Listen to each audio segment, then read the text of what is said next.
Hey everybody, it's Party Elite. Nah, I'm just kidding.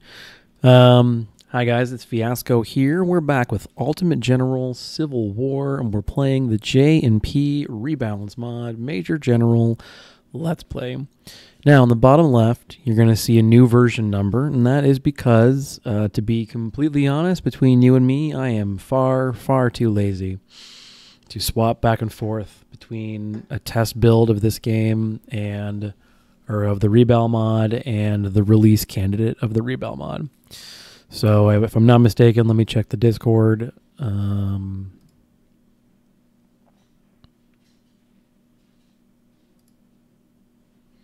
Yeah. All right. So the Discord is version 1.26.1.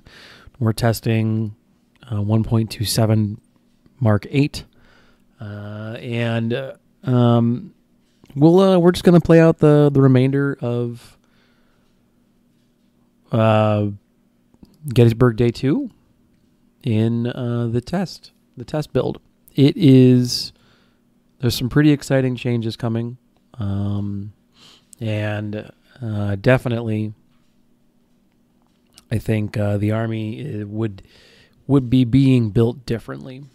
But it's interesting to see, the general strategies. Oh, that's actually something that's going to make recording this rough. If you guys can see, there's a configuration to turn this off. You know what? And it's kind of unfair if I can see the enemy's cones of fire, because like I can tell that there are units. There's an artillery unit here, and then a skirmisher or something unit there, and that kind of thing. So I'll be back in half a second as far as you're concerned, and once I figure out this configuration. Ciao. And we're back. All right, let's try this again, shall we? Make sure we actually got it. Excellent. All right, so that is actually a pretty cool feature. It's very useful for testing purposes, but it is maybe a little inappropriate for a Let's Play live series. Oh, okay. So what is the battlefield situation going into part 2 of day 2 on Gettysburg? And the situation is the Confederates have secured Little Round Top. They have not captured Cemetery Ridge.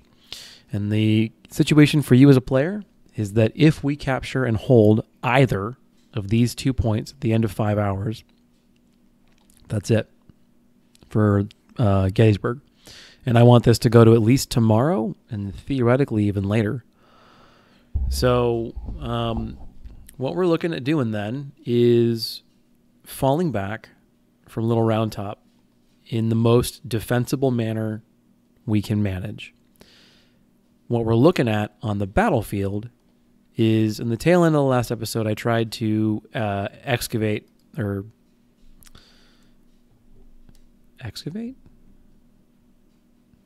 extract 5th Alabama Light Infantry from their position right about Mya. When we sort of zoned into the battle and the map expanded northward, Carr and Burling here. Burling. It's just, they were just right there, right? So they didn't exist, and then now they do. We picked up a whole chunk of units here. Looks like they're all 2 stars. Some of the Cav, the 6th Florida Dragoons, and the 7th VA Dragoons. And so we're going to have to try and fight this battle by doing 2 things. 1, giving them the flag back, and 2, making it as expensive or painful for them to stay in this area as possible.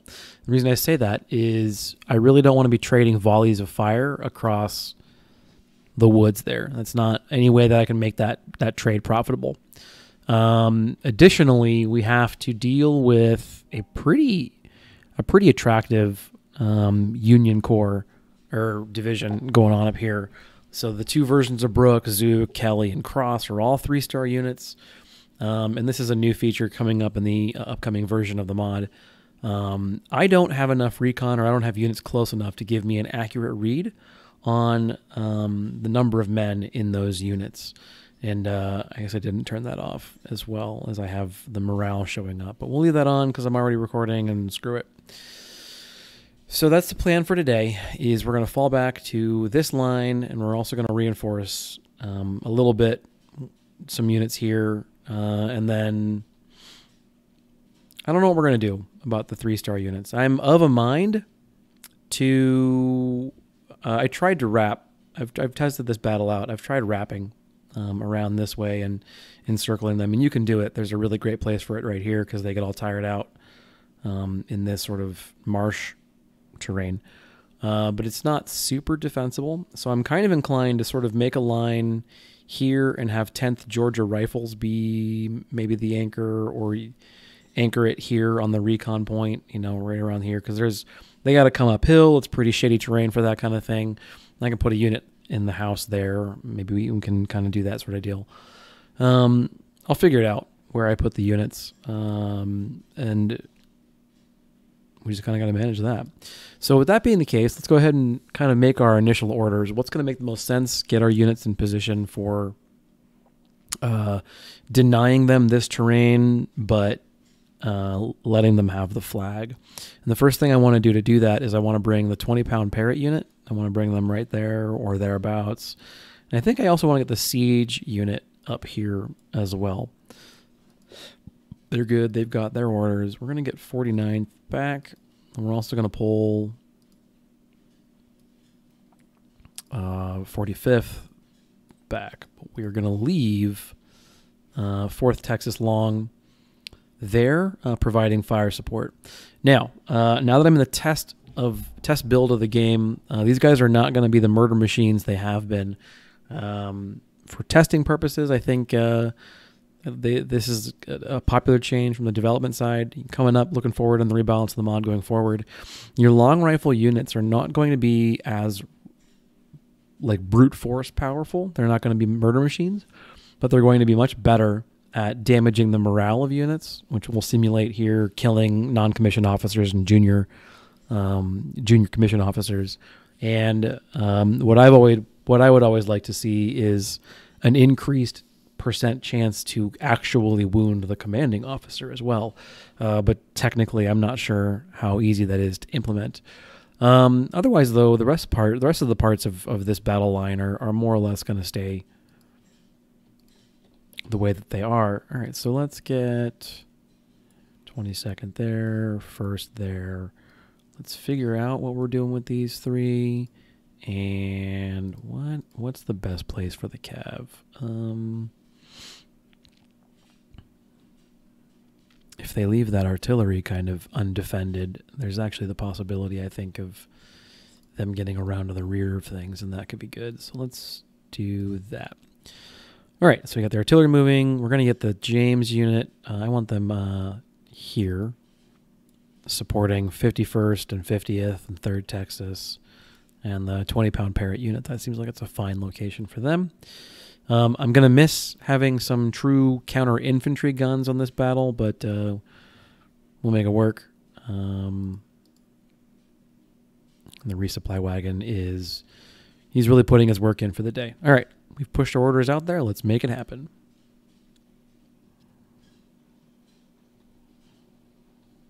Oh, let's go ahead and turn on in-game sound a bit as well.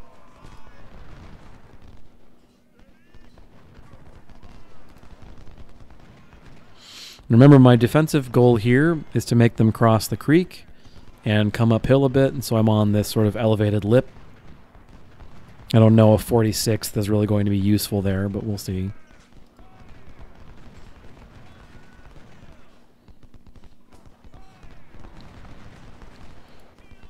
The Georgia boys are doing a great job, especially now that 35th and 2nd are in position, and you see them kind of abandoning this side of the defensive line almost immediately. My temptation, of course, is to take the flag, right? But I want this battle to keep going, so I've got to try and pull back and make this still a profitable exchange.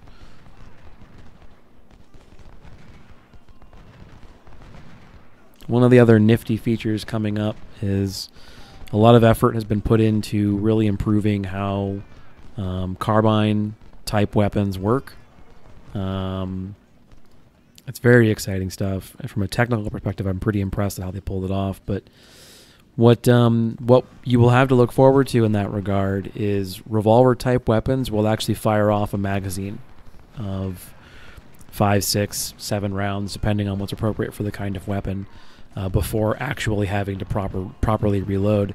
My understanding is that a good portion of the work done to make this possible from a technical perspective is actually to be thanked for the Discord user Adashi, who is responsible for his own mod, a sub-mod, that utilizes historic sizes for a lot of these units, or tries to utilize historic sizing. So, and he shifts the schedule. This shifts the scale of the game down to the regiment, meaning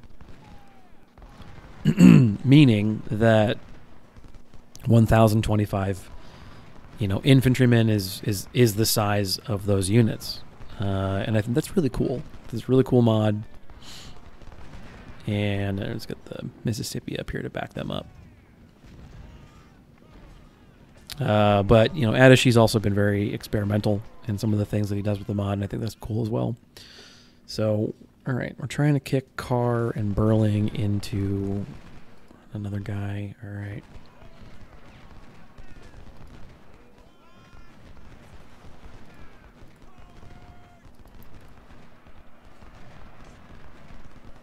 More guys showing up. Yeah, the Union just gets so many crazy reinforcements. This battle's an excellent battle for the purposes of just like milking it for kills. You can really kind of get in over your head if you go too aggressive here. So, oh, I think I hear charging. Yep, Trobriand. God, Kelly, look at that big ass unit. Ooh boy. All right, let's get them pulled back. They're gonna start taking fire here soon. Trobriand wants to come in. Crossing that river is deadly, lads. Although he looks like he's going to make it.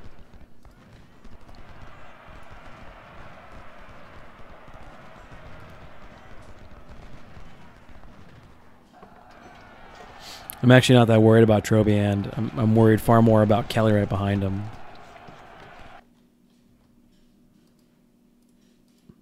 Yeah, so 50th gets it. Good job on Trobriand kind of being the bullet sponge for that particular Union charge. I imagine that was not actually their strategy, but that is the end effect. All right, so we don't have access, we don't have sight on the skirmisher unit that was here, like True, I think was his name. All right, back it up, back it up. Okay, cool. We canceled the charge. I don't know how I pulled that off, but that's good.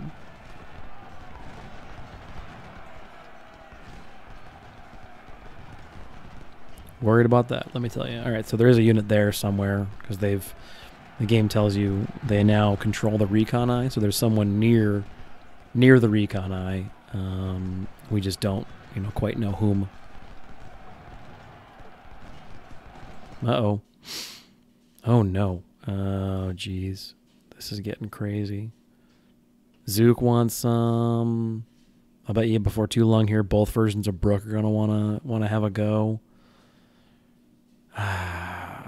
With the tactical position being what it is, I may have to think about wrapping. I really don't want to take these flags, though. All right, come on, come on. Let's get you out of there. I don't want them to let them have this wood either. I want them to back off.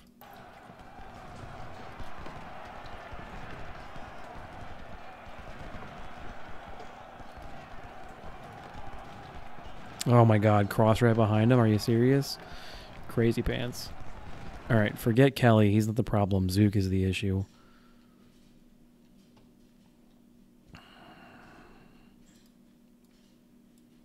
Alright, fine. I didn't want to do this, but I guess we're going to do this. And so the reason I don't want to wrap is I don't want to risk tripping the flag.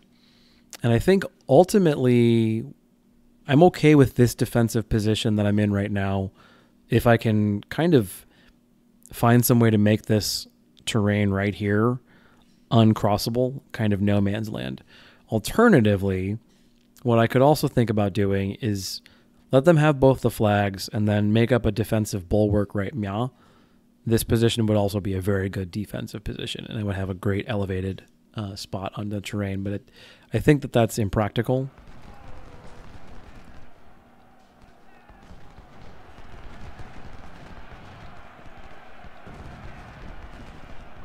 All right, so we scared Zook off we scared Kelly off for as good as that's going to do us. I worry about that not being enough. All right, so now we need to get cross, put all the fire we can into Zook. Hopefully he gets the idea that this doesn't need to happen today. But then we got the 2 versions of Brook. They're going to come streaming in. Yeah, okay. Exciting times, folks. I'm okay with this line, especially if they're going to try and like hold it with skirmishers, because they're going to hit a little hard, but it's not going to be like unapproachable. All right, and skirmisher 1, skirmisher or regiment 2 should be okay. They're not going to leave. They're not going to leave their artillery undefended either, it looks like.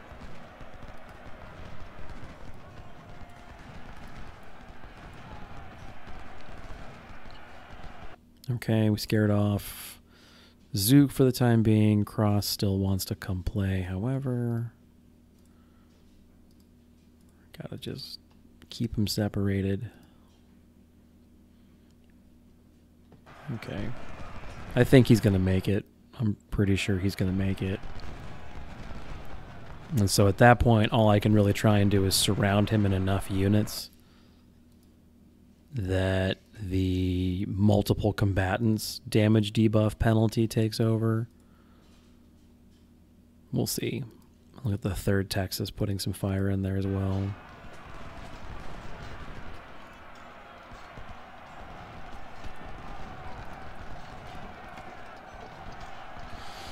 Yeah, I think all I can really try and do here is just drown them in bodies.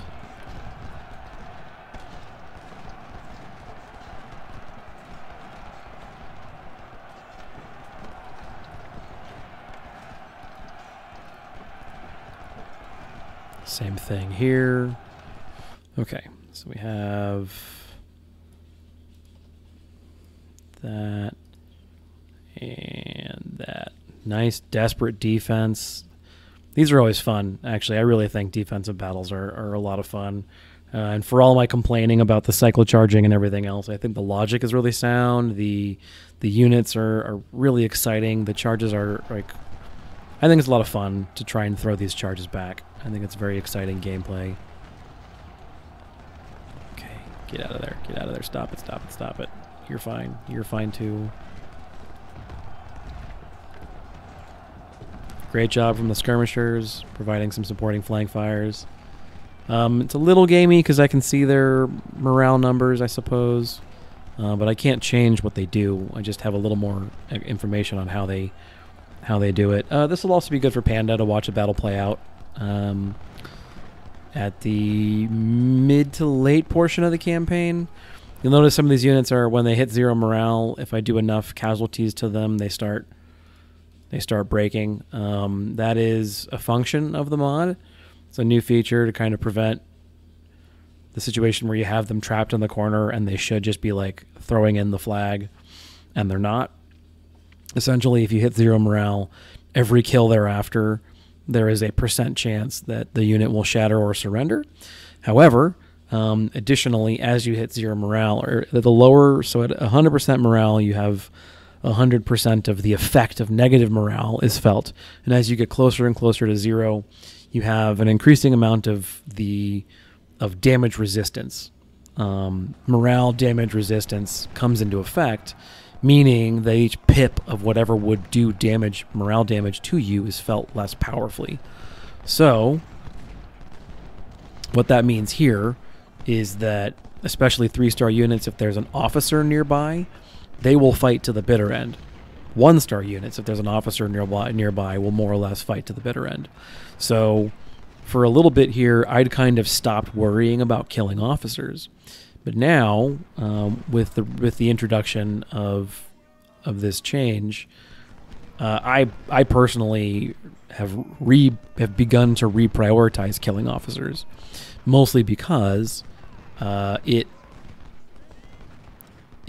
shuts down that morale regen bonus that, if they are allowed to continue utilizing, makes them functionally immune to that mechanic. And it's quite the powerful mechanic, that kind of attritive quality. So you're ready to go. You're already doing your job. Love it. The siege is getting into position. They're getting ready to take this, which is even better. I'm digging that. And these guys are trying to fight me out in the open. They're not quite in the marsh terrain, but they're damn near to it, which is even better. Another uphill charge. It's going to go poorly for you. Worried about Carr, Chamberlain, etc. over there, but I know I beat up Chamberlain earlier today, so earlier today in game time, that is. You can see how punishing these volleys are to their morale as well. That is, for the purposes of this battle anyway, kind of a very nice piece of extra information. You can see how punishing that is when they're charging uphill and you got supporting fires from nearby brigades, and they're in the open. And so we know, when you watch the YouTubers who make content for this game, they always say fight from covered positions and fight the enemy in the open. They always say, like, you know, try and use terrain to your advantage. Like, this is that part of it that you honestly you don't see. Like, I do also kind of prioritize killing power. Now watch, with Sickles right next to Burling, like, his morale goes down, but watch how much less it goes down. Admittedly, it is quite low, but with Sickles right there, just, it's nuts, right? It's nuts how much more powerful, or how much resistance, and then you can see the morale regen coming into effect too. So Sickles, his presence there is pretty cool. And then you also notice, like, as these units get closer and I have better lines of sight to them, I got a better idea of how many folks are in the units. So there's some really cool kind of immersive changes coming up to the mod that I'm pretty pumped about. I gotta be honest, I'm pretty excited about them. All right, siege battery, get into. You know what? You're fine right there. I just need you to be shooting. Some very cool things inbound. All right, feeling pretty good about things in the middle.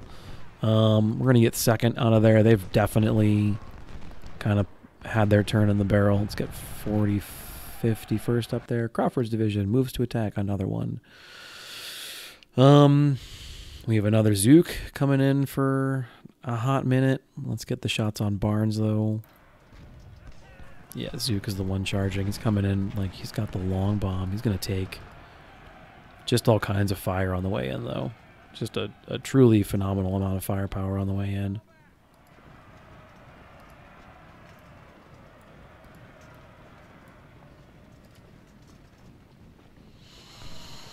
And I've struggled, as you can tell, to keep all of my artillery well supplied. And part of the issue is that I only have one supply wagon, and I'm covering what to me feels like a pretty large swath of terrain on this battlefield.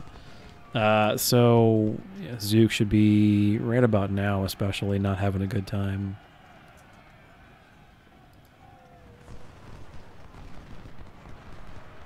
There he goes.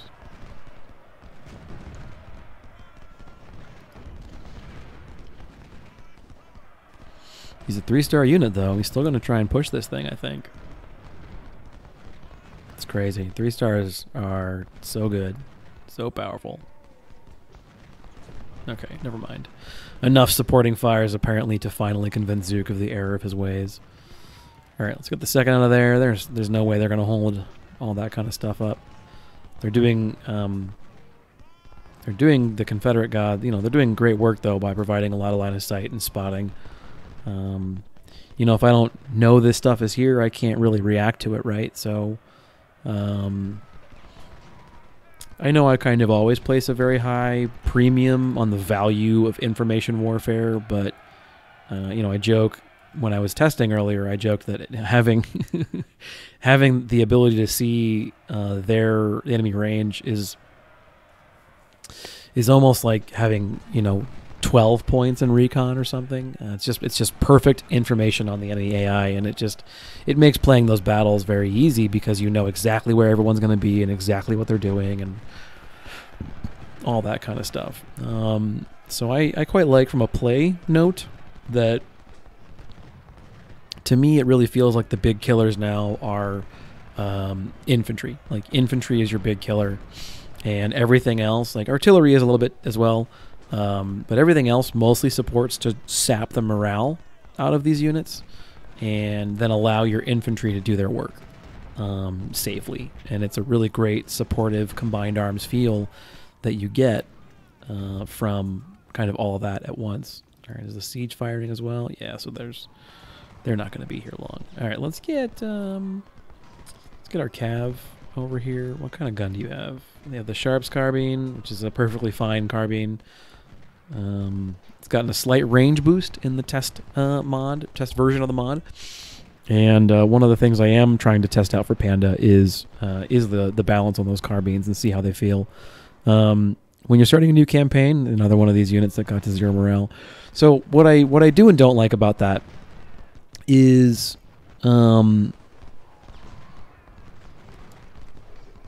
without the updated surrender logic in place, you'll have these units that just get themselves woefully overextended, and they're fine with it. And they're fine with the, following kind of slaughter that occurs thereafter. And they take these insane losses. They just get pummeled into submission, and they're fine with it. And why I think that's goofy is, you tell me any group of soldiers on this planet that want to start here, run across that into all of this, and they're fine with it. They're fine with doing it once. They're fine with doing it a second time. They're not gonna. And so I know that there are historical examples of some of this stuff happening, sure. But there should be a chance that they're like, nah. Like, I'm good. You find someone else to try that dumb shit. So that's great. But it also means that these battles can sometimes get, like, if the enemy makes that stupid charge and you really punish them for it, these battles can be very short. All right, so you're not actually going to get... You're not going to get that volley off, I don't think. Back it up, back it up, back it up. You're good. Sorry, I clicked too much. I'm not as worried about Brooke because he's only 800 some odd dudes. Back it up, back it up, back it up, back it up. All the way. Okay, that's fine. Union took the point back. Excellent, fantastic. That's what I want to see. Let's get Texas out of there because they're going to start taking rifle fire very shortly. Let's put them right there. Well, let's get them safe and then put them right there. And then Tilton's coming in. He's probably going to make it, I'd say. Yeah, he'll make it. I think Kelly's going to make it too, mostly because the rest of these guys can't figure their lives out when it comes to rotation. So they're like, they're ready to fire. 3 of these units are going to like flank the shit out of Kelly. Keep falling back. All right, let's manage that. We'll manage this as well.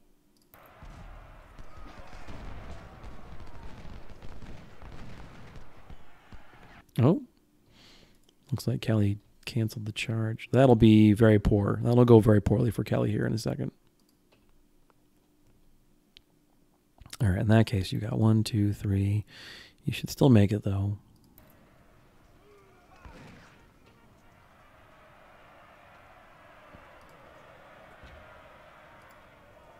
You guys gonna pull the trigger? You've been doing all this turning.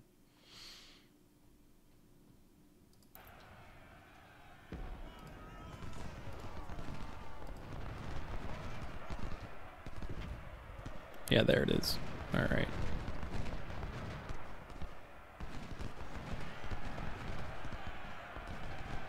But the issue is Kelly's taking all those volleys and Brooke is coming in hot and is just fine. It is just fine. All right. I wonder if these guys are going to try and charge as well. That'll be interesting.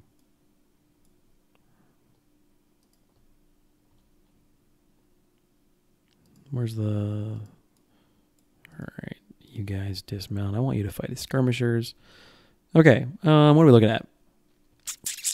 I think Tilton's going to make it, but be kind of in a shitty state until...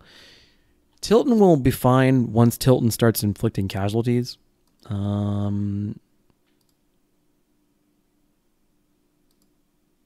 might want to charge with the 5th here. No, the flank fire is doing its job. Never mind. All right, supporting troops, keeping one another safe. Looks like they're doing the job. Trench infantry on day. All right.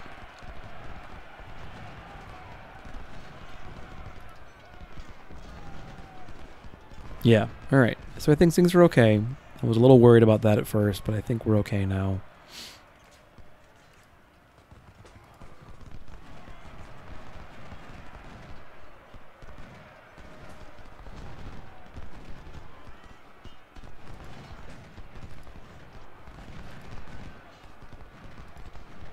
Oh, what, Kelly made contact and dragged, yeah. Kelly made contact, and then the Tennessee lost cohesion and got drug into Brooke. Okay, sure. I mean, that makes sense, actually. Well, it makes sense within my understanding of the game's engine and the rules that it has. Excellent. Excellent. Martin just kind of wants to go home, apparently, or get dead, as the case might be.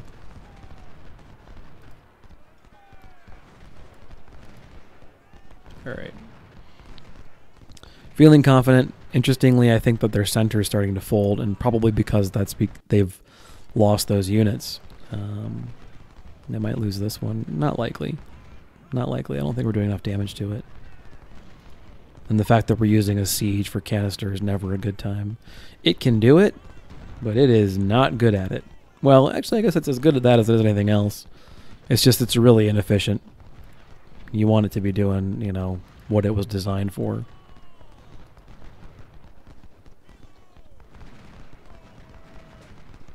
All right, with incoming firepower like that, I don't know if Brooke can keep that up, and he might not even be able to get back over the opening. He keeps getting hit like this. Yep, there he goes. So a full accuracy build in the new meta, so to speak, of the 1.27.8. Full accuracy build like this is really going to be ginger and terrified of melee, but if you can bounce them back a little bit, you can really just cause some serious damage to these units, and theoretically they don't really have much of a chance to get rolling. And I think part of that there is just the programming of the AI. The AI gets in over its head sometimes, and makes some charges that maybe it shouldn't, and then you react accordingly, and then they're just caught out. So both Hancock and Sickles are up here. That's actually great. Slowly but surely, the Tennessee and Virginia rifles will wear him down, I guess. His bodyguard of 500. Zook. Let's get 50th Kentucky up there too, and then see if we can't put some rounds on Day from the flank. This is what I wanted to avoid, is sort of point blank in the woods fire. I'm surprised Burbank isn't moving forward. I want to avoid getting into the situation where they're in the trenches. Now, the reason I'm not coming down and trying to like push the Union is A, I don't want to trip this flag, and then B, there's not really any good terrain for me to do it. It's wide open, it's downhill and then uphill. There's a marsh in the middle, so they're really pretty safe there, but they've got to come to me. I suppose now they're not really thinking they do, right? Because they have the two objectives, so they're like, cool, we're good, we're doing fine right now. And that's actually not a bad read on it. And so for me now, the battle is, can I milk this for as many kills as possible? Oh, you know what? Not about the James is full up on ammo, or near enough. All right, that's fine. Let's get the 20th. My God, more reinforcements.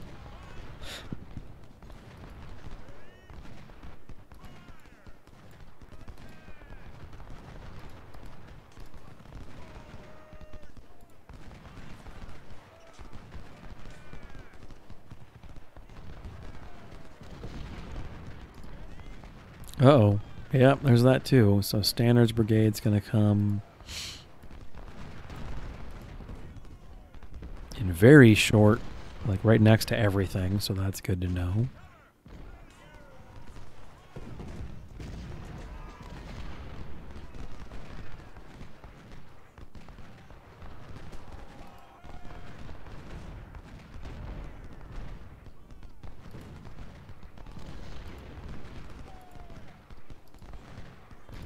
Artillery, you are a counter battery unit. In fact, let's get there on there too. Because there's another artillery unit I thought I saw coming in over here somewhere. And they've certainly got... Well, I guess we're actually doing an okay job kind of cutting down their number of guns. But I've lost 2 apparently. I'll bet it's... One of them is the James unit. Yep, started with 8. Who else has 7? The Siege unit. That's not a good time. Sieges are very hard to replace. Alright, let's pull them back some, because they're getting, I guess, some desultory fire from nearby. And I certainly do not want to be losing sieges.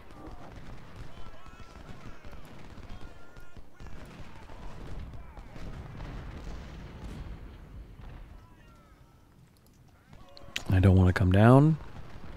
I do think that if we can clear out Zook and Burling, there is room to discuss advancing my defensive line to the house, anchored there, and the line of trees. And maybe, I don't know about the, yeah, that should be fine. I am actually thinking about trying to push and take this.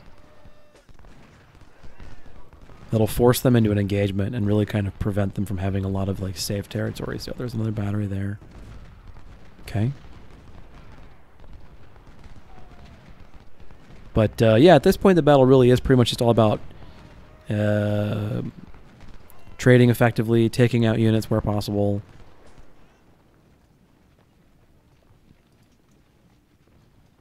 Back up, Cav.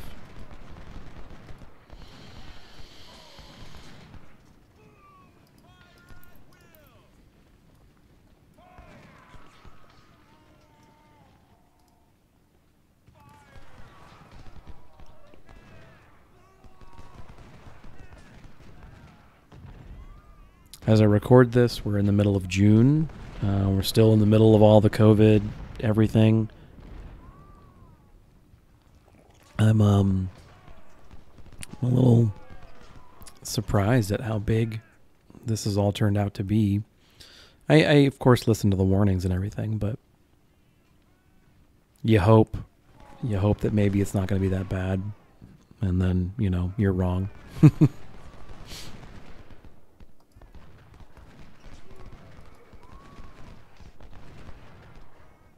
I have a suspicion that when this all blows over, it's going to be kind of one of those Great Depression, you know, kind of moments where it affects the fabric, the very fabric of how things function.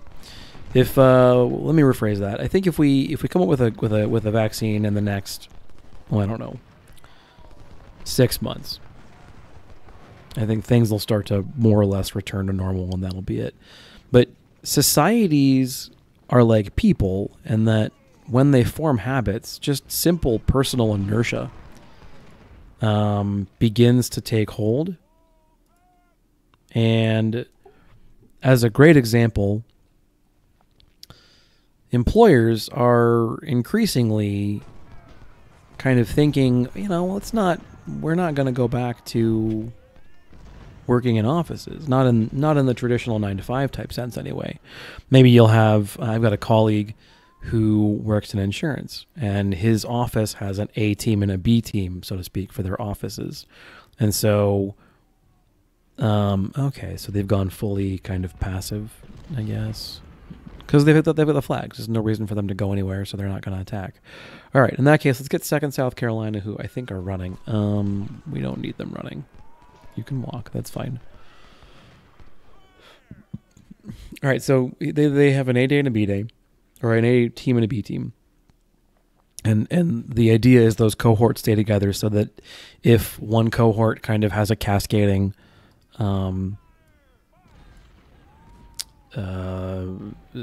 COVID situation, it only affects that half cohort. And that's a good idea, but like,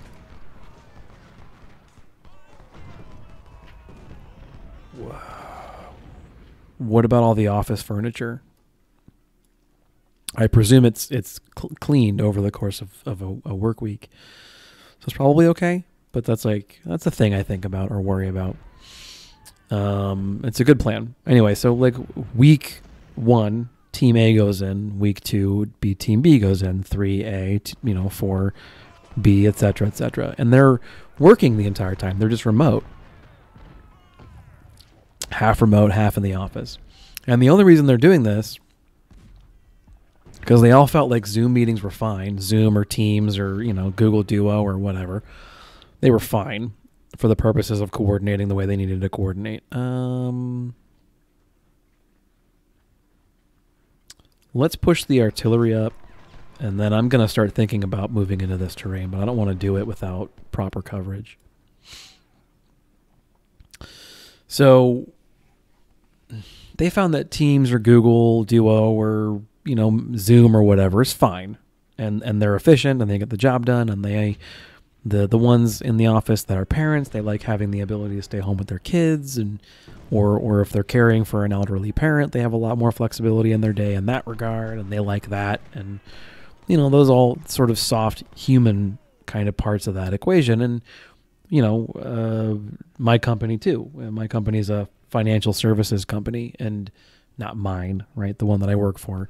It's a financial services company with a bunch of other ancillary, secondary kind of features, and all of our work is remote. I mean, we used to do site visits and client lunches and whatnot, but we don't do that anymore. And our finance guys internally are kind of like, hey, our expense sheet for the month is really small. We're paying for a lot of internet bandwidth, and we're paying for the occasional laptop upgrade, but we're not we're not taking anybody to lunch. We're not flying anybody anywhere. It's amazing what that's doing for our margin. All right, so we got to think about how we're going to drive some kind of a conflict at this point. So let's get the James there, and right there in the house should be good. And what I'm going to do is I think I'm going to push to like here. You can see that white rectangle? Yeah. I'm push to here. And like specifically right meow, because I think we'll be able to hit Burling in the open, but Carr will have to come to me, McCandless. Zook will be a problem. I'm nearly certain we're going to get a lot of charges from this direction, so I'm going to try and have to find a way. Brigadier General Barnes, all right. Try and find a way to oh, that's interesting too. Are we thinking we might be able to wrap over here? Because that's really exciting if we can do that. As long as I don't trip the flag, I'm perfectly content with wiping those units. So we're going to engage here, which means this is going to kind of generate a response from this direction. I'm not detecting a lot of troops over here, and I haven't really seen a lot of artillery presence. They've got guns somewhere, one battery of them, one big battery probably. But where the hell is it? You know what? No, I think I need the 5th over there for that. But what I can probably do is give the 4th Texas more ammunition. Oh, gosh. They just got a bunch of reinforcements from where? Just back here somewhere, probably. See, I have all these plans. I get these thoughts and ideas, and they go nowhere. Anyway, so about the COVID stuff, like let's say that we don't have a vaccine for, here we go, Sedgwick's Corps. Where are they coming in? Right in my ass. So there goes my plan to try and wrap. Let's see if we can't get 2nd out of there in time.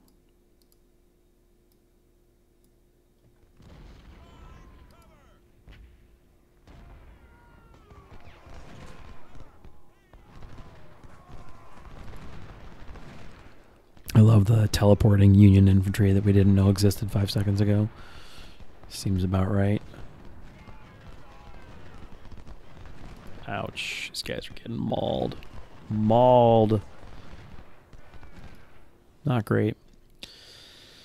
Okay, so we get a vaccine in, I don't know, 6 to 9 months. It won't be that big a deal. But we don't get a vaccine for 18 months. By that point in time, society will have adapted to this stuff. This is going to become normal.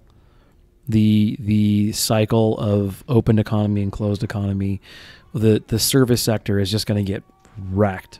And there I don't mean financial services so much, more I mean like bartenders and salespeople and those kinds of soft service sectors where the workforce can be somewhat transient is not really the word I want to use there, but it is more practical to flex up and down a workforce. All right, let's see. No, you're there. You're there. You're going to be there. Artillery's in place. We'll get there. We'll get there for now. We'll get you right behind him, though. I'm quite nervous about the concentration of troops right there, but I think that'll be okay.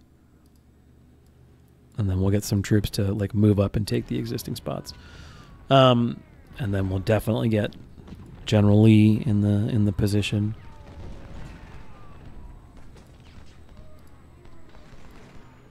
And get some skirmishers over there. So I just kind of wonder, my company already doesn't have offices, and we're not really in any great hurry to like get them. Because we're just kind of like, why pay for all that commercial real estate?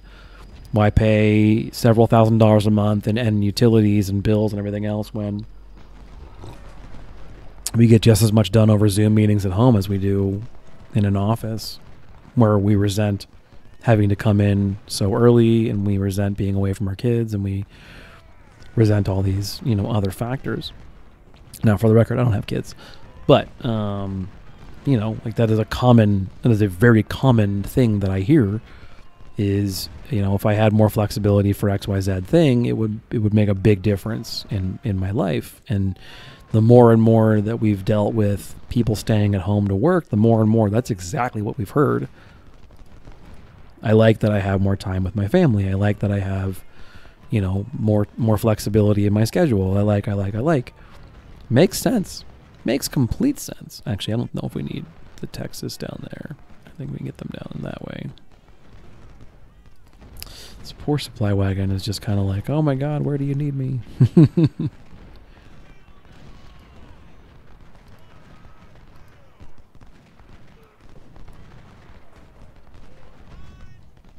Okay.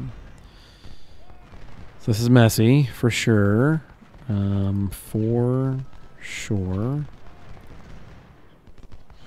Specifically as well, I think around Stannard, I'm concerned.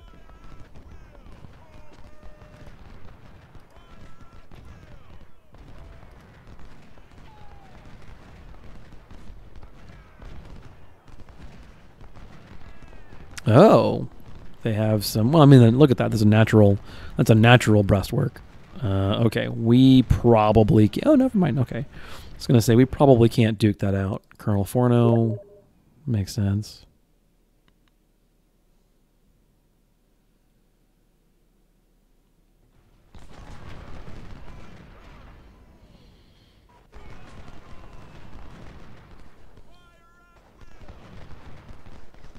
But Day's backing off. That's excellent.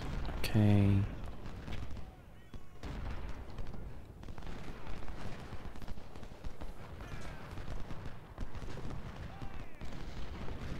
I don't know if we're trading very well here.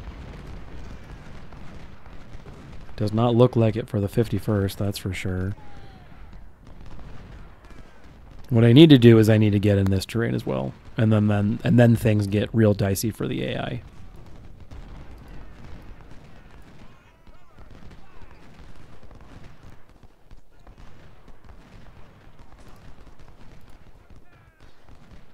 very interesting how sort of static they've become.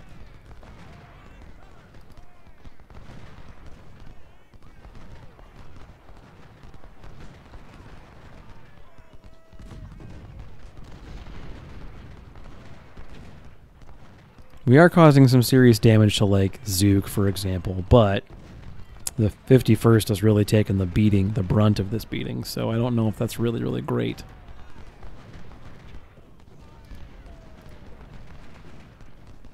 We're in a really tight space, too. There's not a lot of maneuvering room. This may not be a great idea, but the artillery is helping. No, as much as I hate to say it, I need you guys on infantry support and scaring these guys off.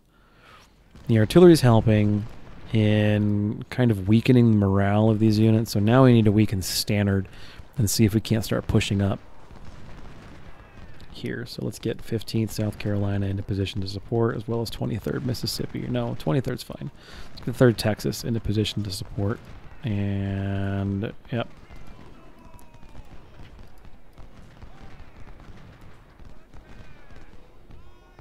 No, you're fine there.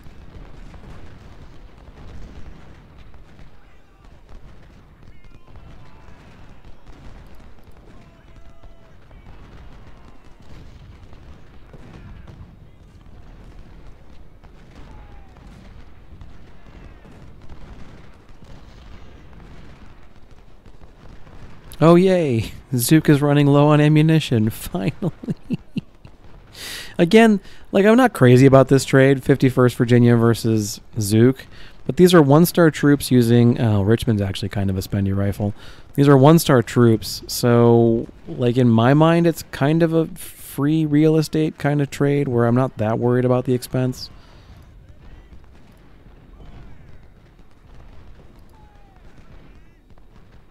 I do want to take out Harm there.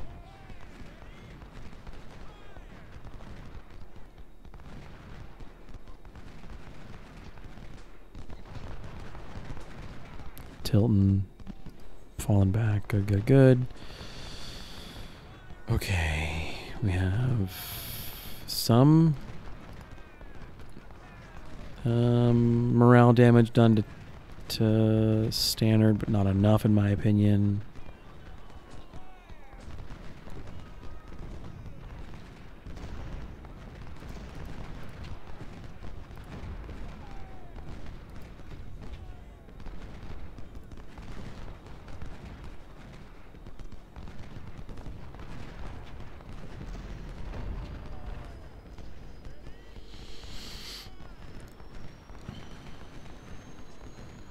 Working on harm, good job.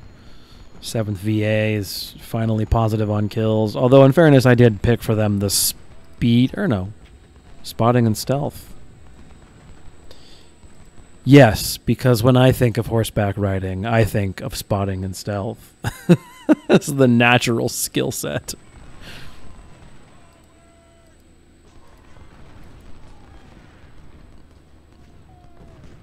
All right, great, awesome. Standard is kind of maybe not a fan. That's our opening.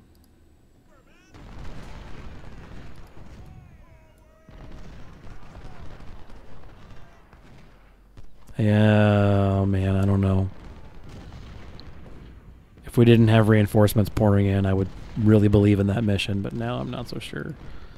All right, yeah, let's take out Zook. He's causing the most damage and needs to go.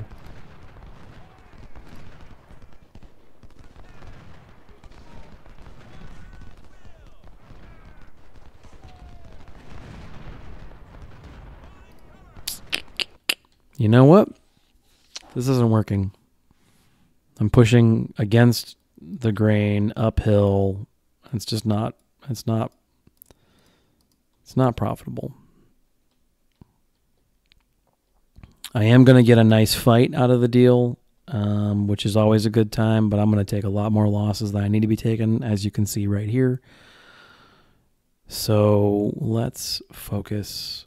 Let's not be stupid, basically. Let's focus on a better, different strategy, because this isn't working. Let's get Lee back. Let's get you back. Let's get you back. Let's get you back. Okay, they've all got fallback orders. You for sure get back. You've definitely earned it. And you guys kind of hold the door open for a second. Everybody else get out of there. Excuse me.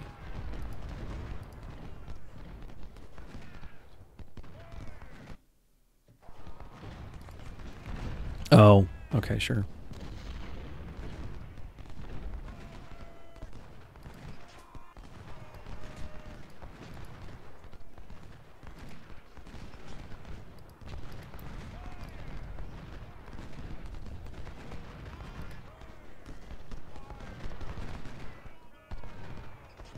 All right, now you guys get out of there.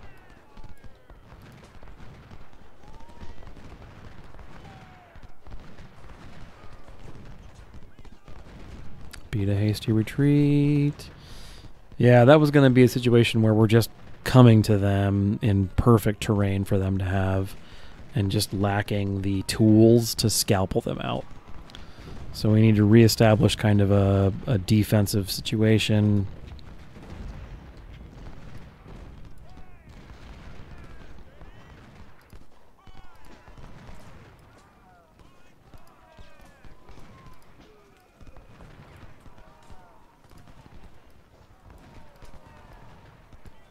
And we'll go from there. All right. All right, so I think attacking in this direction will also not really be profitable. Let's back up a little bit so that when Kelly hits first, he hits all 3 brigades.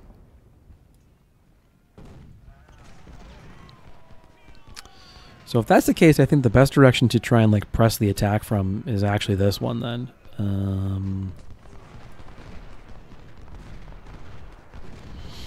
So right up on them. We're already working on de-gunning them, which is good. And in fact, looks like Cohen is kind of exposed. Let's get 6 Dragoons up in there from Florida. This task force is fine. They're doing their job. There is a Union battery somewhere back here because I think the 12th Tennessee is getting shelled, but I can't see it. So we'll get some guns on that in a little bit, or we'll get some cav on it, or we'll get just something on it in a moment here.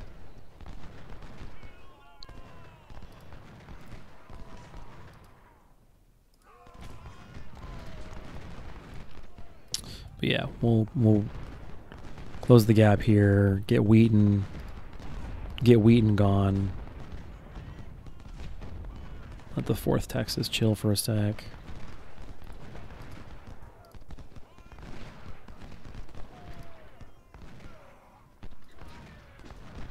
Oh no, you're fine then. Don't move. Wherever you are, that's fine.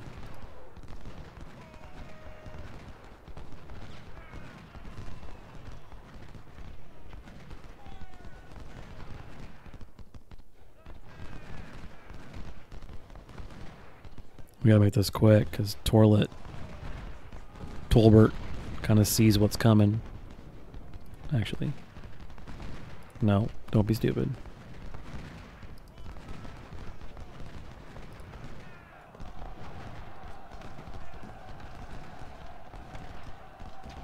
Pin him against the corner. It's not really ideal, obviously, but whatever. And they should hit 0 morale and pretty much immediately go. Yep, there you go. Get out of there. Actually, what way are they facing? They're facing me.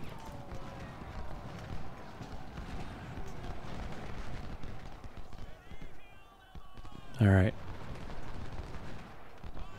Oh, they're blocked by the supply wagon. That's actually good, because if I'd captured that... I think if I'd captured that, that would have been real not great. All right, we'll let 4th Texas be kind of what we sort of use as our fulcrum here, what we revolve our entire offensive around. We're going to try and wrap all this. We're going to try and attack this way and kind of wrap up this. And that should hopefully, unless they've got more reinforcements coming, which who knows.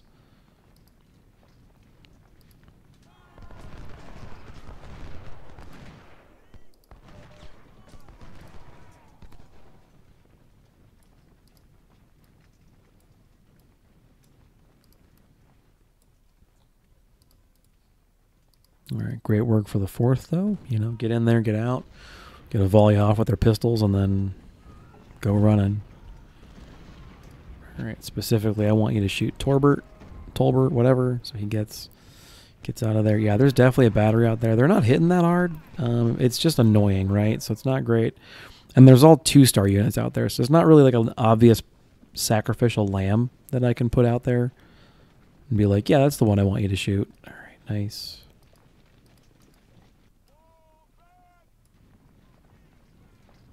Engineering, kind of wrapping all this stuff without taking the flag it's interesting. I got to kind of be ginger about where I attack.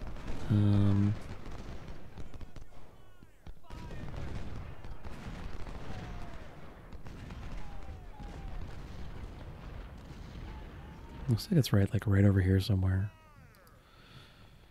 That was what, 8 guys? Yeah, that's like shitty, but it's fine.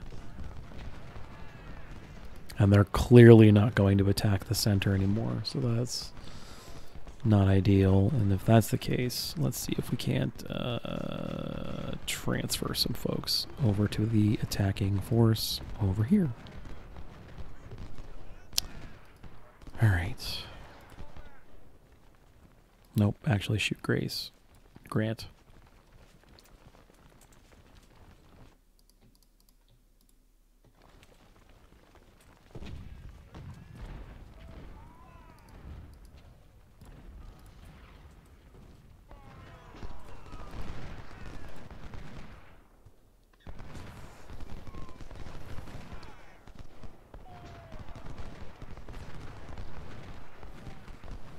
Wow, took that like a champ.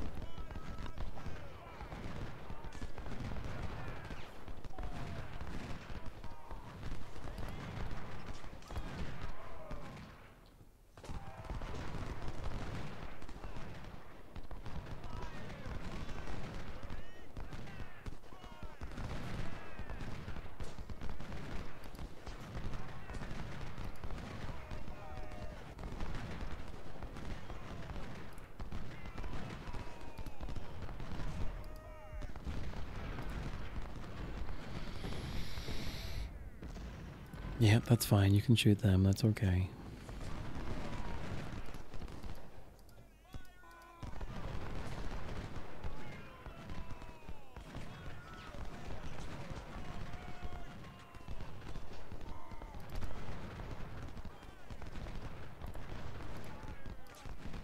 Nice, nice. Everyone's mostly full up.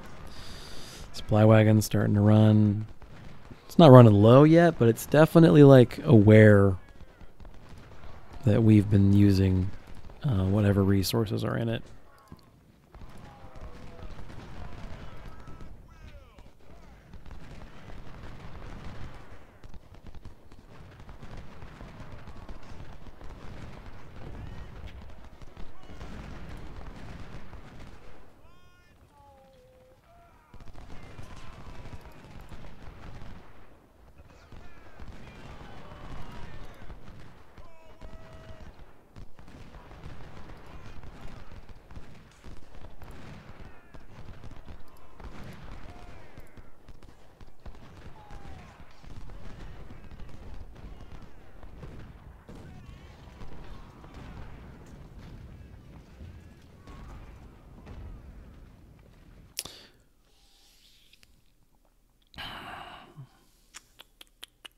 I thought it wasn't working earlier, but now they've basically abandoned this whole position.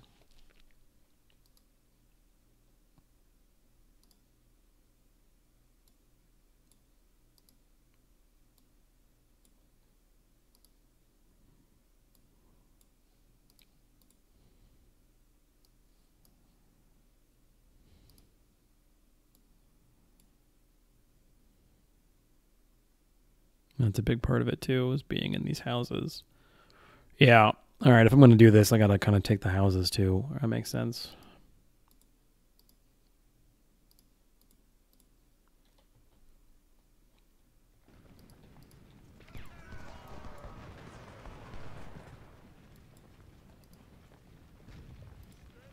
All right, I guess attempt number the 2nd.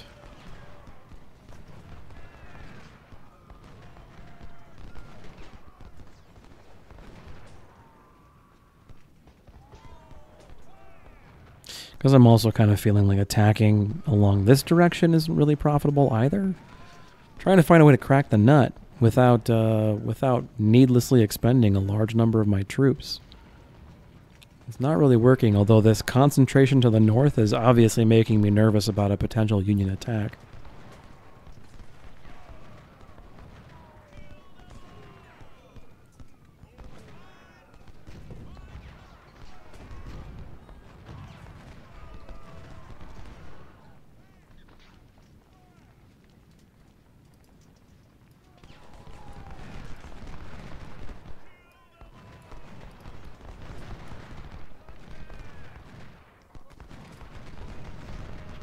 Get up there.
Getting across is always expensive too.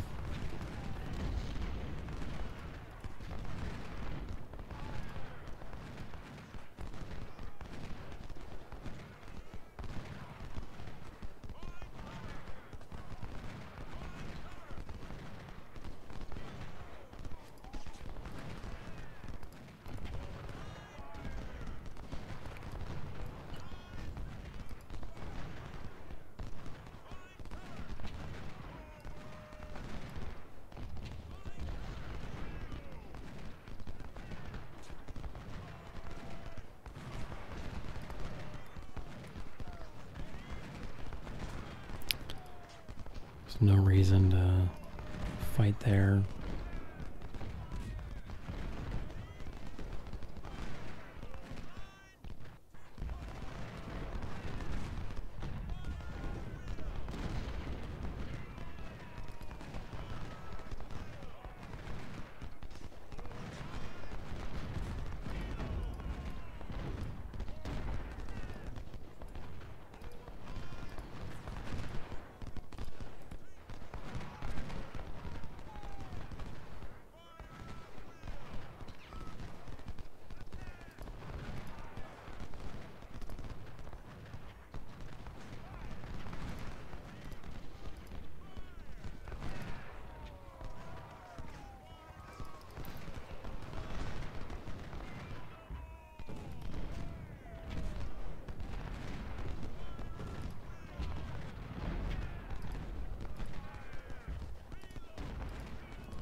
Okay, now we're starting to get somewhere.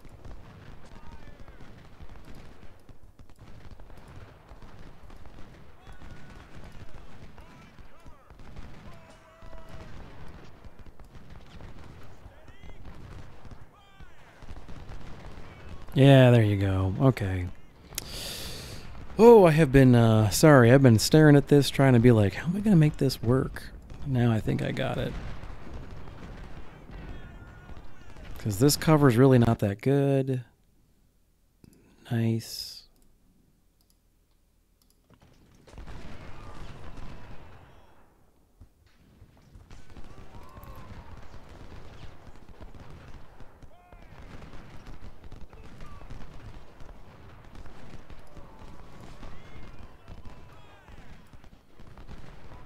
It's not about taking the supply wagon, man. I want you to get Bartlett out of there. Yeah, there you go. I mean, like, that's the thing. I'm like, we've effectively bisected the Union command, and there's not a whole lot that's cut off. Dude, knock it the fuck off with this stupid supply wagon. No one gives a shit. We've bisected the Union command. There's not a whole lot that's left over here. And so what I'm hoping now is... Actually, you're right. That right there is fine. What I'm hoping against hope now is that there's not any more reinforcements down here. But what I'm also hoping is that we can kind of conjoin these two forces together.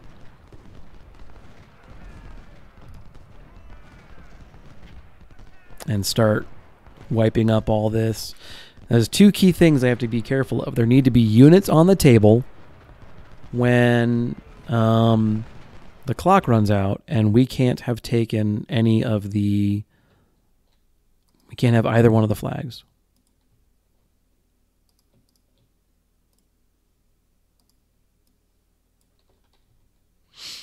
Run them out there, see if they can't be a little bit better for support too.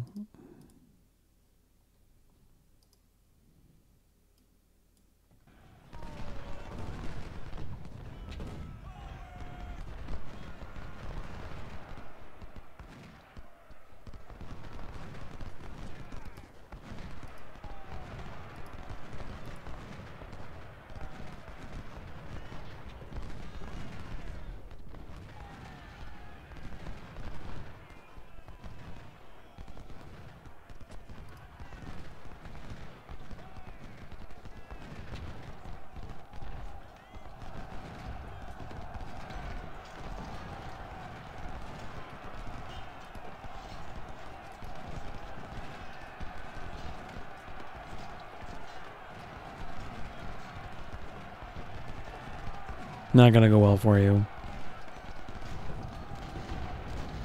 I'm actually a little surprised it hasn't routed already.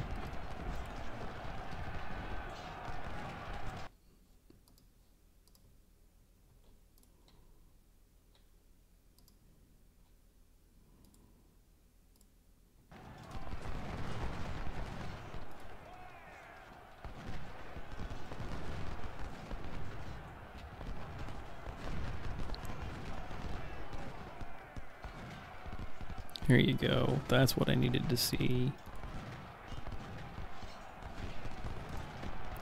Now I can take up position in these houses. Keep pushing them out. No, I mean like physically move, dude.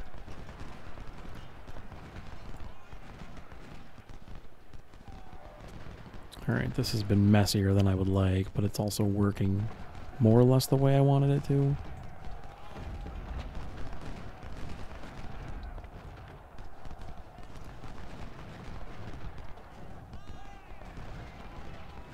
Oh no, they're both routing. Oh no! Okay, well that's less than ideal.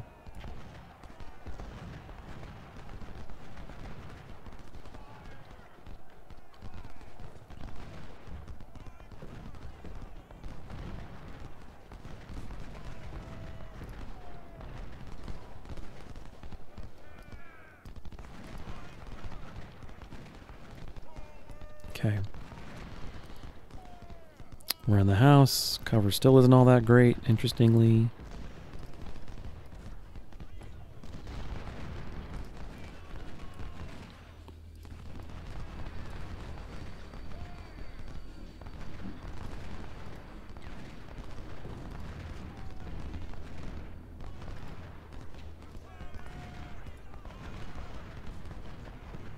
Get your supply wagon fix.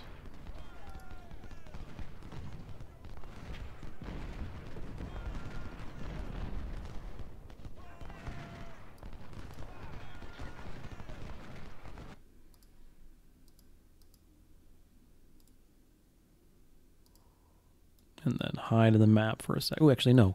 Go looking for that cannon. Yeah. Go looking for that cannon. Nope, that's not working out either. This is what I get when I don't pay attention to the front. Actually, no, you work as a good spoiler. You just fall back altogether. I just wasn't paying attention.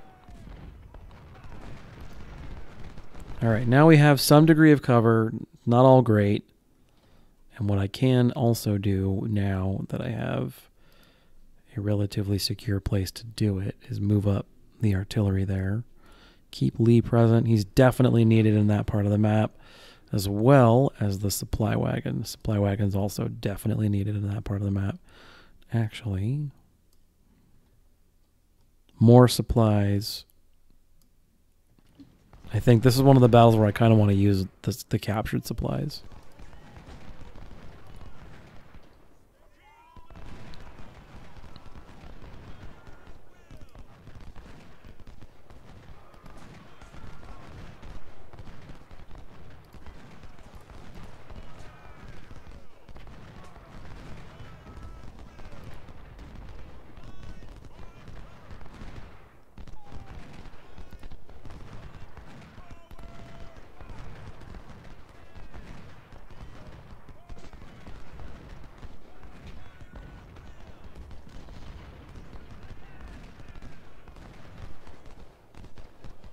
Alright, and stop.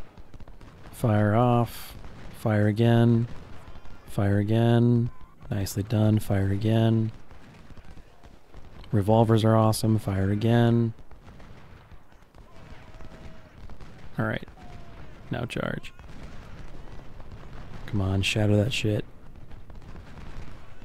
See how hard it is? With the general right there. Ow. Got him.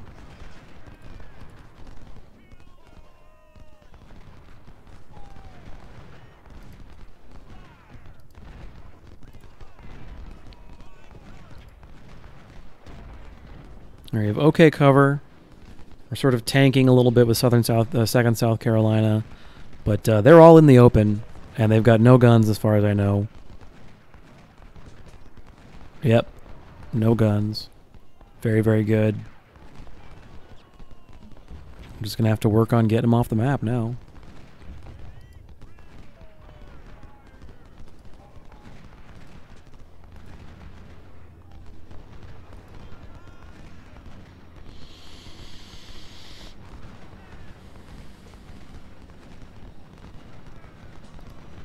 Because this fight here is going to be messy for a bit, but it's also not sustainable in my mind.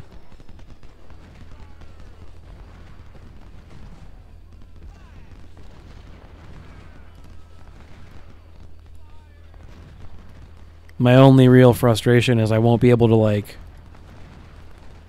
follow through with it on the attack here, because I want, in order to, like, follow through on the surround, I would need to take the point, and I don't want to do that either.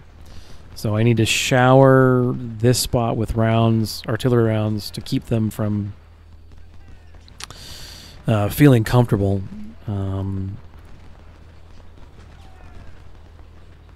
In that spot.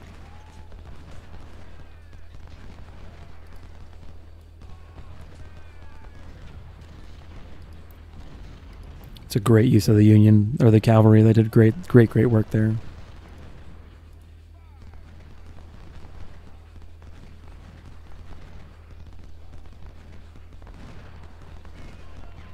And they're doing excellent spotting work. Oh, excellent. And they're stealthy too. Okay. So we're inflicting some casualties. We've definitely taken losses. This has been a brutal fight. It's really, really great. I'm having a lot of fun in that regard. You know, it's kind of boring to have these battles where I don't feel like my army just steamrolls the game. It's like, that's not enjoyable for anybody, really.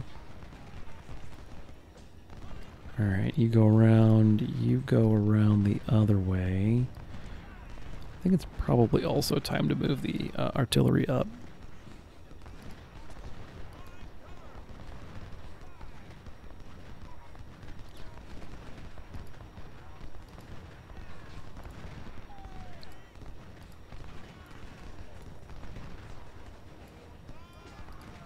Yeah, so now we take the covered terrain. Now they're just standing in the river. Now it's just a matter of time before they're gone.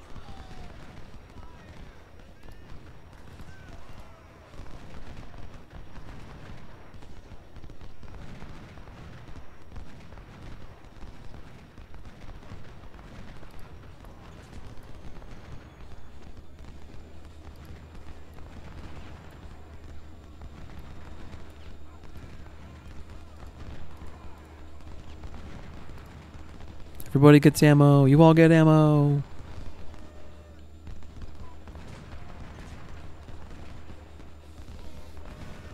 This is, I think, just going to be a grind at this point.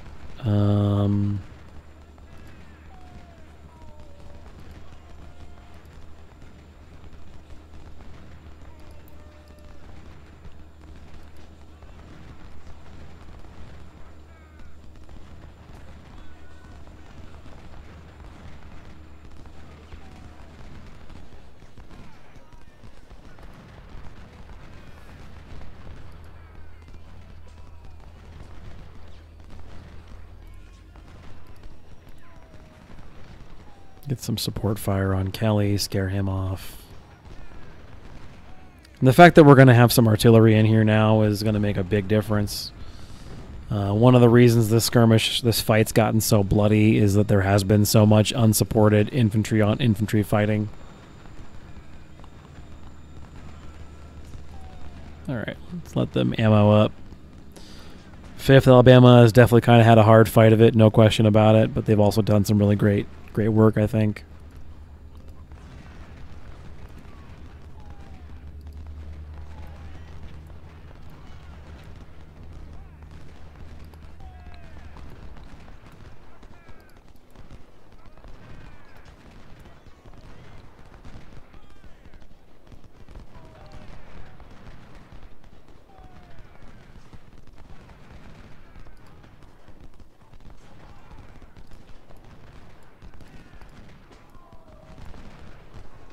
Maybe I can get some of this around going.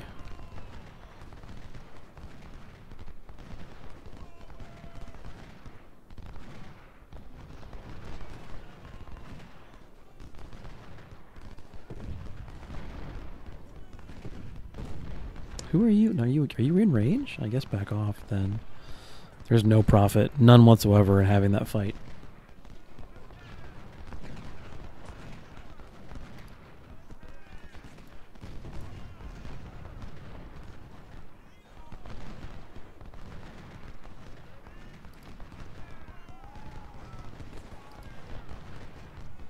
Steer way clear of that flag.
Brutal fight.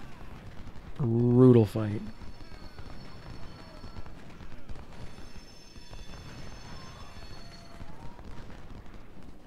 But I think we got it. I want to get second out of there before too long. Who can relieve? Everybody else is kind of beat the fuck up. Here, there you go. 49th can relieve. It's your turn in the barrel, lads. He's got a decent gun.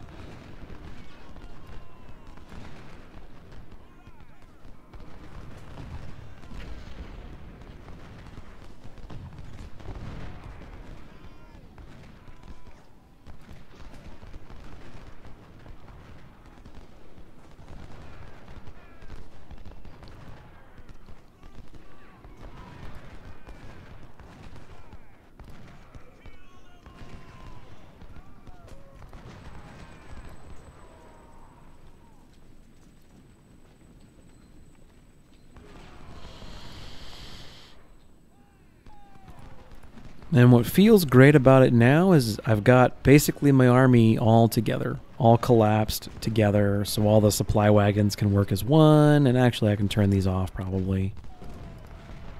They've done their job of keeping me in the fight long enough for the actual supply wagon to get here and start doing its job. Okay, yeah, the artillery's just going to start going to town.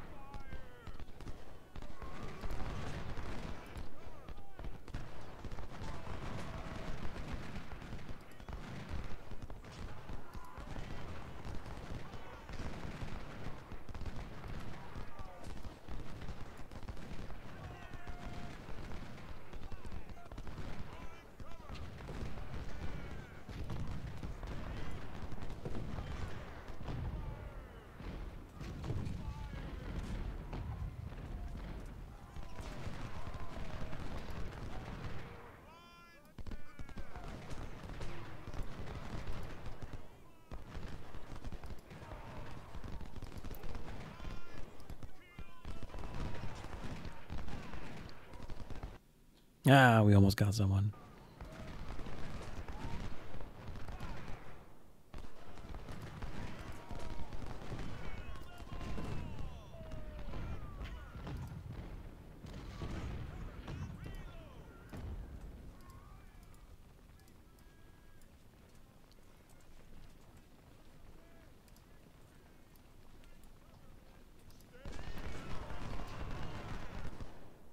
Here's the, maybe the attempted breakout. Wow, what a grueling fight. Okay.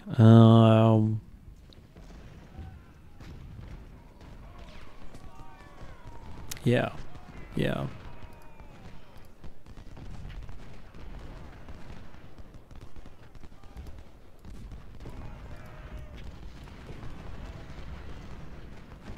I don't know if I really went into this battle with, like, a vision of what I wanted to do. But, what a mess.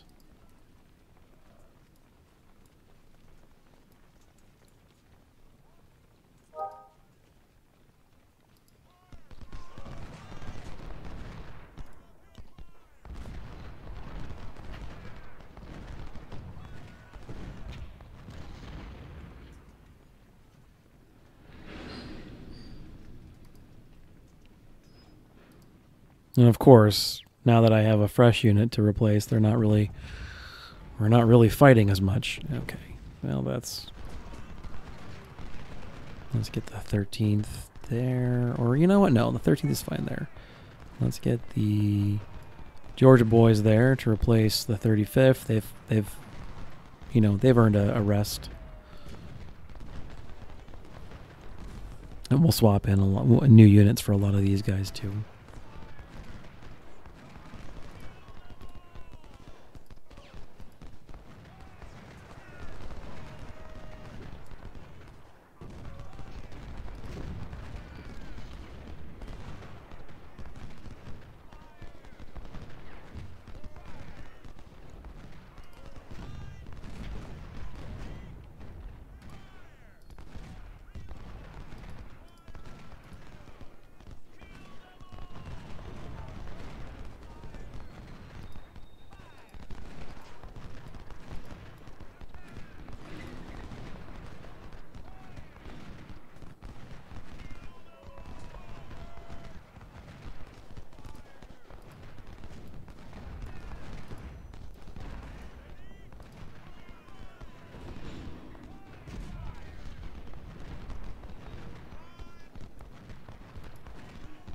Well, there's some fighting going on. There's some fighting. And I'm actually going to be kind of hard-pressed to, like, shatter anything in here either. And certainly hard-pressed to capture anything. So we're going to have to grind it out. As you can see, they're starting to get worn down.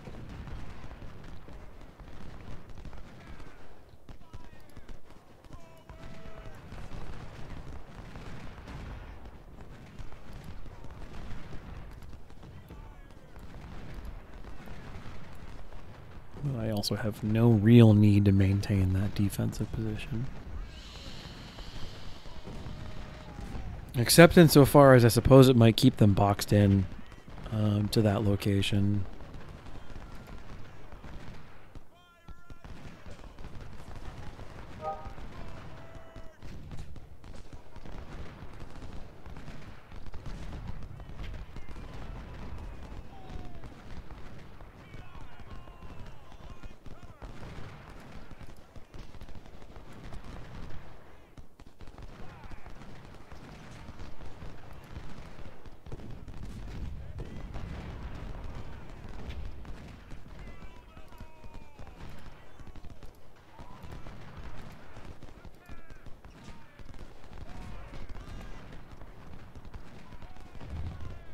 Okay. So we've got them kind of in a it's a brutal gunfight.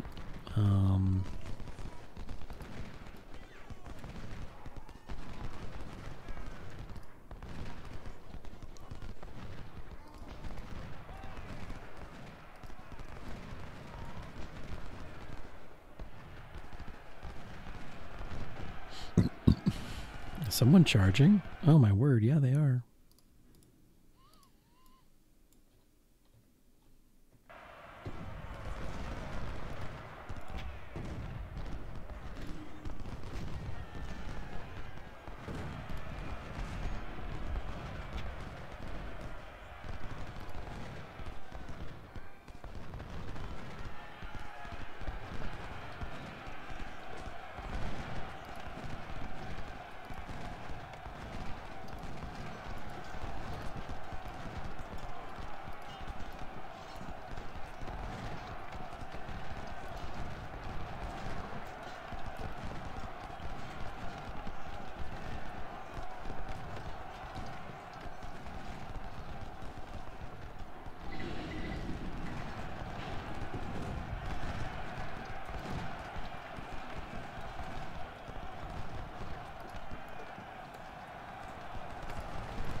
Touch and go, touch and go. All right. So that's mostly okay.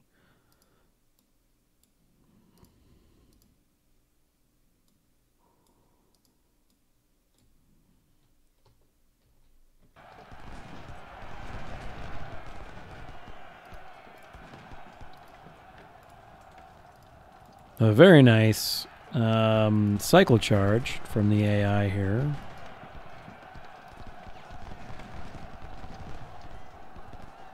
It's got me very nervous, I've got to be honest.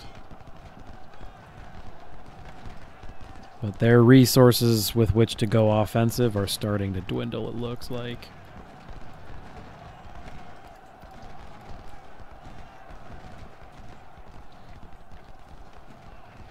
And this battle is becoming increasingly linear as well.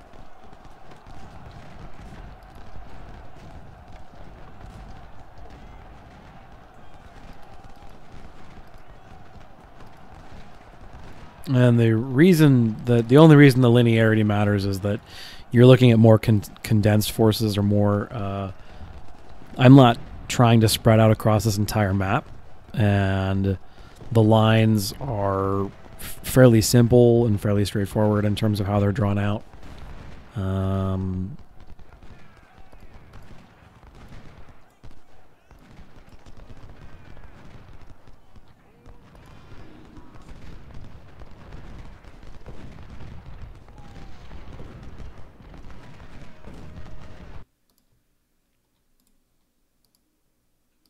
More Spencers. Beautiful. I really want you guys working on like collapsing flanks.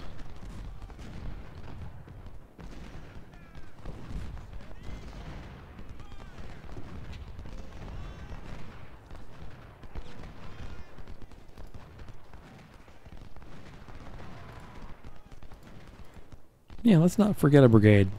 let's not just forget a near full strength brigade. You know, that seems like a bad idea.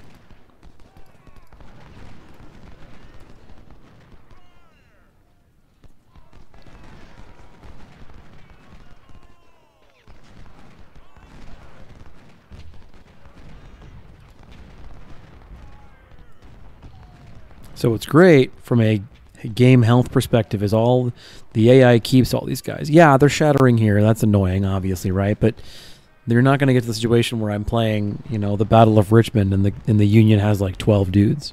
So they're going to be able to keep their numbers high, and that should actually make the battles more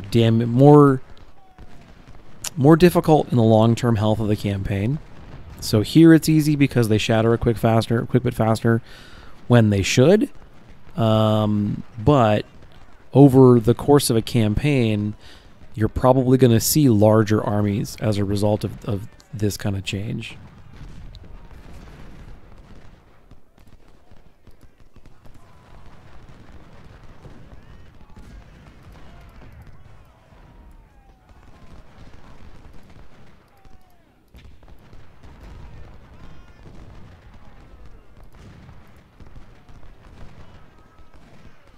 And I'd say we're starting to wear them down to the point where I think I want to slow down and maybe even turn my artillery off. Because we need to have some troops on the field.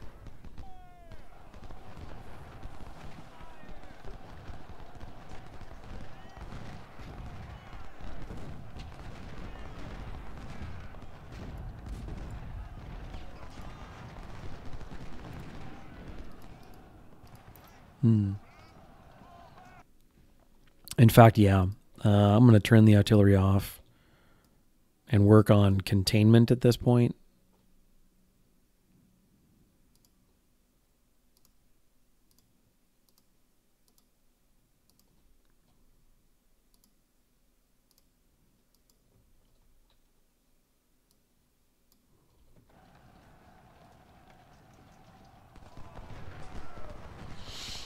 They're still probably going to attack, but as long as they don't go nuts,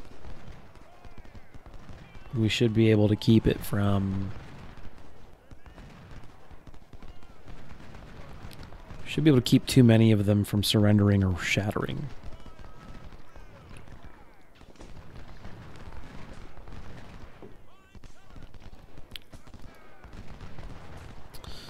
But let's get you out of there.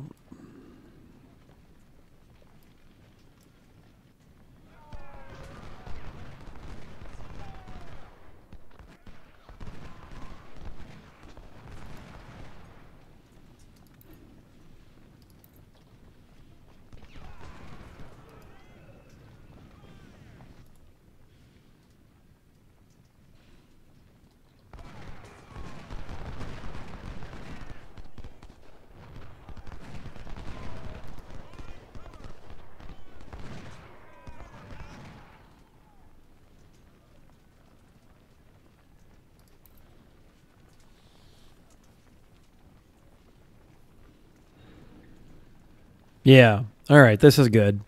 So we got no morale or no artillery firing. Their morale has plenty of chance to charge up, so to speak. And then I just have plenty of chance to respond to any attacks that kind of materialize. And if they try and sally out, I can respond appropriately.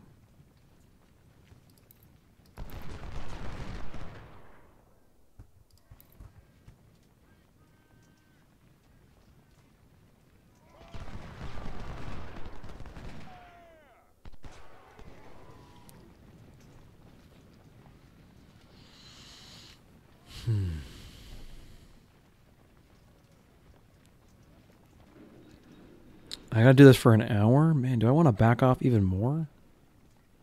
I think I do.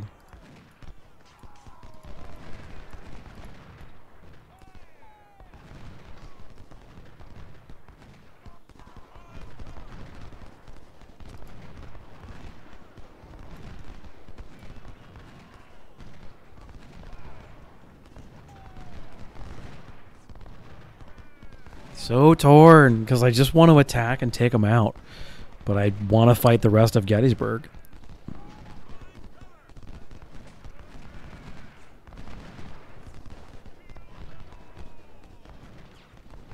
I have to leave some of these forces on the table for day 3.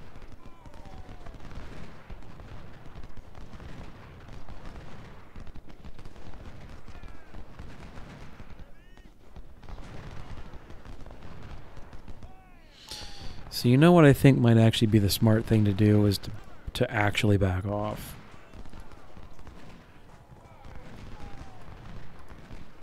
Let's make it so that if they do try to attack, we'll have enough troops to like really make that ugly for them.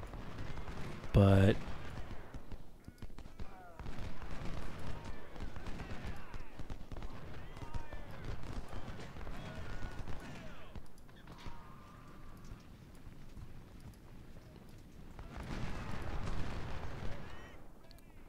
let's not make it look like we're attacking the flag. Because notice I backed off and they're not really pushing anymore. So are they going to keep pushing it? Yeah, maybe they are. Damn it. It seems like no matter what I do, they're looking for a fight.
All right, there you go.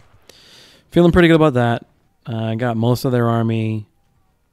Let's just run the clock down. Culp's Hill under attack. Oh boy. All right. That was a slog. Thanks for sticking through that. We're going to jump straight to Culp's Hill, but I think we're going to have some time in the camp to see what the damage looks like for the Union Army or Confederate Army. So Fiasco's Corps is looking fine. Lee could use some reinforcements bad in some of these units, but I don't have enough guns. Actually, I don't think I can. Oh, I guess you can buy the guns. All right. Well, that's fine.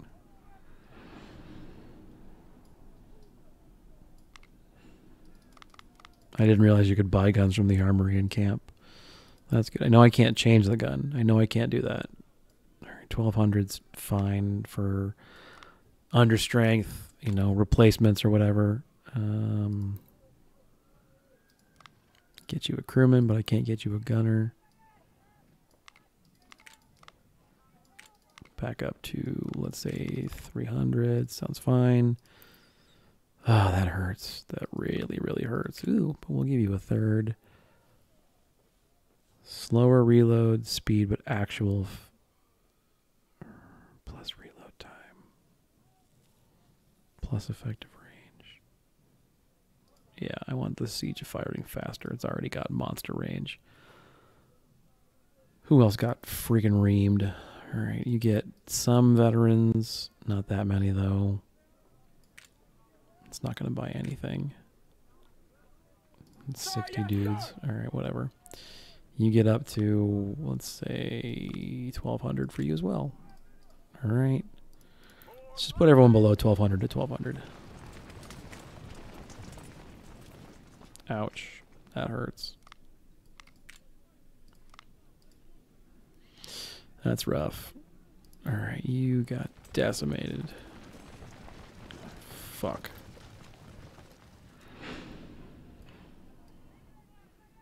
Screw it. We're not hurting for money. Okay.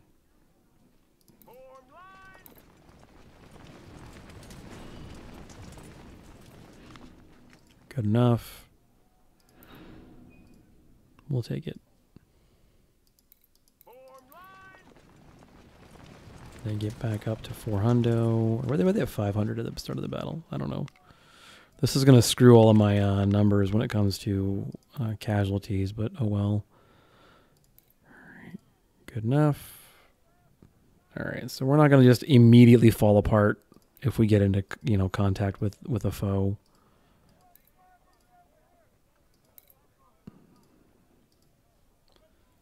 All right, how's 3 core looking? Fine.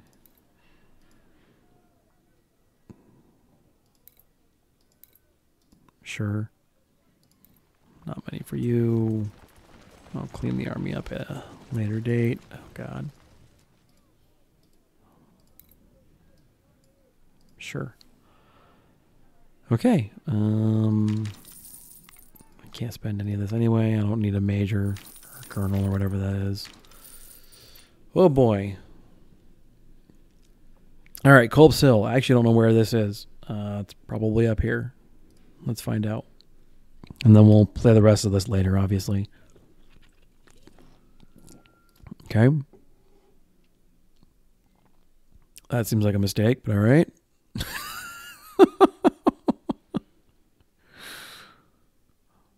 Expected to be later now. Yeah, it's still defenses, and you're still attacking across a fucking river.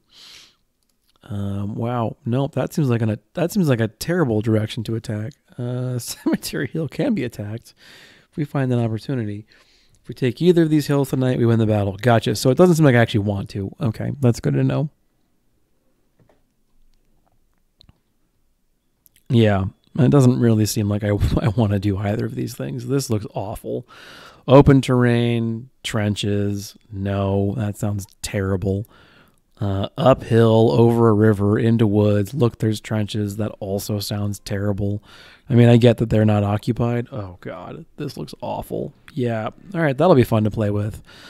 All right, cats, I'll see you in the next one. This is Fiasco. Thanks for sticking this out. This was day 2.2 of Gettysburg, and we're wrapping up day 2 here with Culp's Hill, or the attack on Culp's Hill this evening, which should probably be pretty uneventful. I don't intend to do anything here. I want to go to the 3rd day, so I might just hold my lines, and I'll see you then, because we really want to get to Pickett's charge and everything else. Well, it won't be Pickett, it'll be somebody else, but we'll see. Until then, this is Fiasco saying have a good one, and I'll see you in the next one. Bye.